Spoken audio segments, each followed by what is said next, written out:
తిరుమల శేషాచల అటవీ ప్రాంతంలో మంటలు చెలరేగాయి.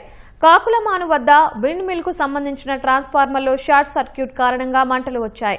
వేసవి మొదలు కావడంతో మంటలు వేగంగా వ్యాపించాయి. విండ్ మిల్ సిబ్బంది అందించిన సమాచారంతో అటవీ శాఖ అగ్నిమాపక సిబ్బంది అక్కడికి చేరుకుని ఫైర్ ఇంజిన్లతో మంటలు అదుపు చేశారు. అయితే అప్పటికే దాదాపు 1.5 కిలోమీటర్ల మేర అటవీ ప్రాంతం అగ్నికి ఆహుతైంది. ఇంకాస్త ఆలస్యమైతే పరిస్థితి ఇంకా తీవ్రంగా ఉండేదని అధికారులు తెలిపారు. తిరుమల శేషాచల అటవీ ప్రాంతంలో మంటలు చెలరేగాయి. కాకులమాను వద్ద విండ్ మిల్ కు సంబంధించిన ట్రాన్స్ఫార్మర్లో షార్ట్ సర్క్యూట్ కారణంగా మంటలు వచ్చాయి. వేసవి మొదలు కావడంతో మంటలు వేగంగా వ్యాపించాయి.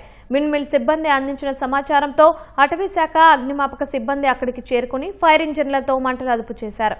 అయితే అప్పటికే దాదాపు 1.5 కిలోమీటర్ల మేర అటవీ ప్రాంతం అగ్నికి ఆహుతైంది. ఇంకాస్త ఆలస్యమైతే పరిస్థితి ఇంకా తీవ్రంగా ఉండేదని అధికారులు తెలిపారు. తిరుమల శేషాచల అటవీ ప్రాంతంలో మంటలు చెలరేగాయి. కాకులమాను వద్ద విండ్ మిల్ కు సంబంధించిన ట్రాన్స్ఫార్మర్లో షార్ట్ సర్క్యూట్ కారణంగా మంటలు వచ్చాయి. వేసవి మొదలు కావడంతో మంటలు వేగంగా వ్యాపించాయి. విండ్ మిల్ సిబ్బంది అందించిన సమాచారంతో అటవీ శాఖ అగ్నిమాపక సిబ్బంది అక్కడికి చేరుకుని ఫైర్ ఇంజిన్లతో మంటలు అదుపు చేశారు. అయితే అప్పటికే దాదాపు 1.5 కిలోమీటర్ల మేర అటవీ ప్రాంతం అగ్నికి ఆహుతైంది.